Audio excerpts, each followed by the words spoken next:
What's up, ladies and non-ladies? It is Cereal back again. Tonight we're going to be doing ToaH 80 hard. It is Seara this month, and I'd had a few people PM me about this thing and realized I had never done a video on her. And she's actually a really good one to do a video on because she can be hard unless you treat her properly. Now, Seara herself is, in my opinion, not the problem. The problem is the two dark jokers on the end with their revenges. The bombs suck, but in theory, Seara shouldn't get a chance to detonate any bombs, and then any stray bombs that go out from either the dark jokers or the fire jokers can just be cleansed by your Mav. So the real problem here is if you're having a hard time getting the dark jokers to stay stunned, then they more or less prevent you from AoEing. Because if you just spam your AoEs wildly into non-stunned dark jokers, they will kill you with just their revenge attack. And the heal block is not bueno either, but they just hit way too hard. If you're coming in here with like a Veramos, good luck trying to 100% stun those dark jokers. It's more than likely just not going to happen. You're going to have to incorporate some tanking into your team and just kind of expect to take a fairly large beating from those dark jokers. Now, I am planning on keeping them stunned most of the fight. They are going to break in and out in between my stuns, but I'm not really planning on getting revenged too often from them. You'll see on the rare occasions where they're not stunned by a Gildong, sometimes I will go ahead and just AoE as normal, and sometimes I'll just skip my AoE because I don't want to get hit with a revenge. I really have no problem with Basalt or Mav getting hit with a revenge because they're so tanky.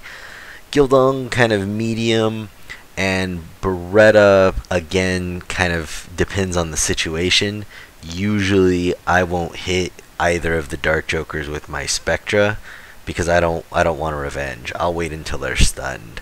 Like, I've got an armor break on this left one, but that's kind of my main focus, to drop one of those, but I have no problem just ignoring him until he is stunned again to save my incoming damage. It's all kind of a battle of attrition. I just need to load up dots.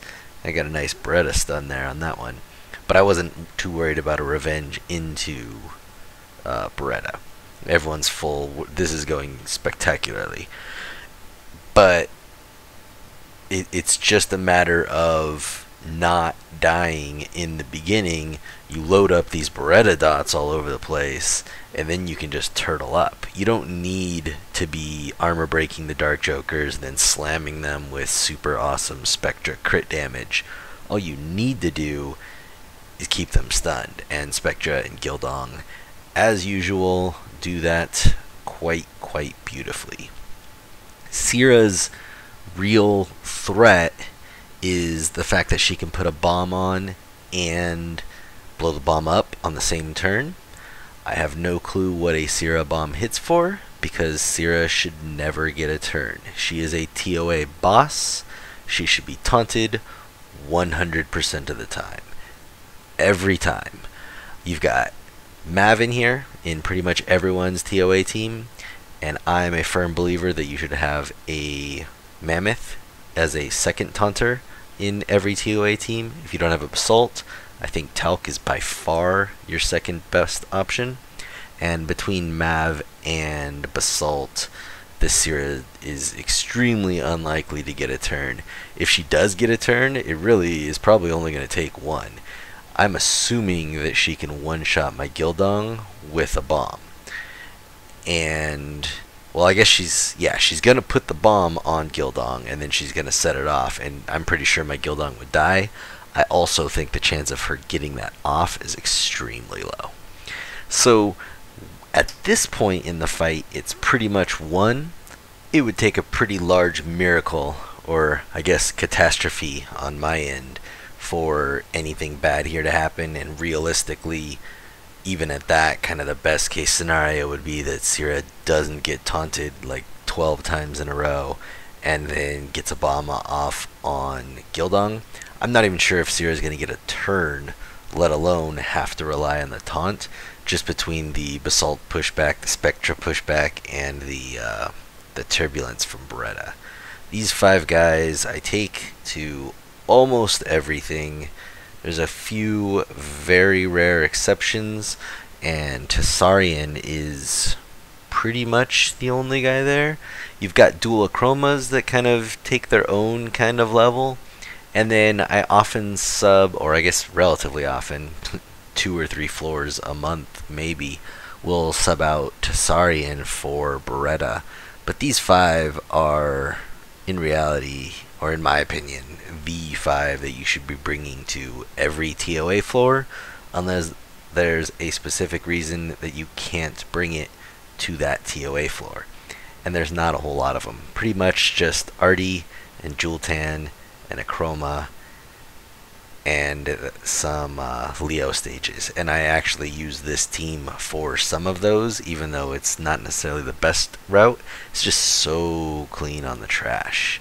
I hate getting screwed by RNG and then wasting 10 minutes because, you know, Veramos managed to not stun something 3 times in a row, which is just way, way, way too common.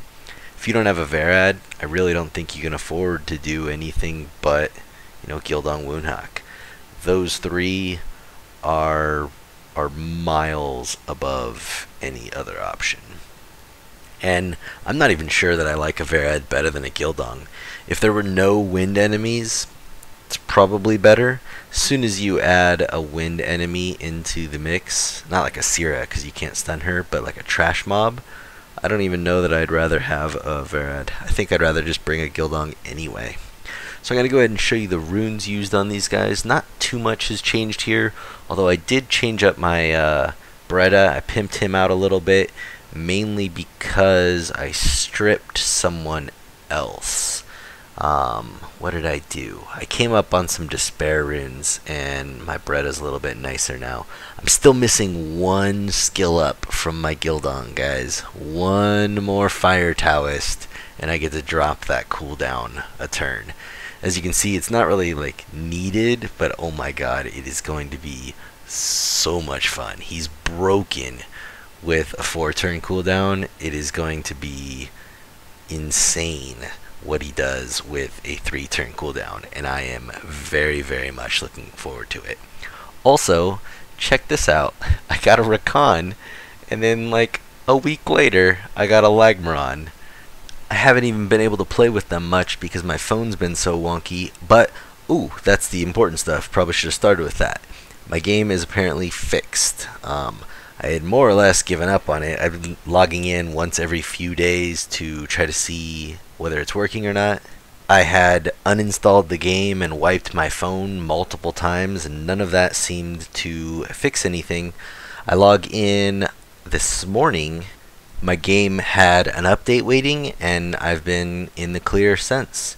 So I don't know if it was something on their end. More than likely it was just something weird on my phone.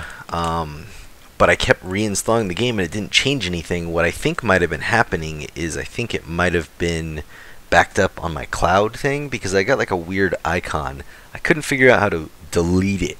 It kept reinstalling it from the cloud, and it didn't take like a huge amount of time to install it, and I feel like it wasn't really deleting everything. But the new update forced something to change, and it's only been a day, but near as I can tell, my game is back up and running properly, which I am very, very excited about.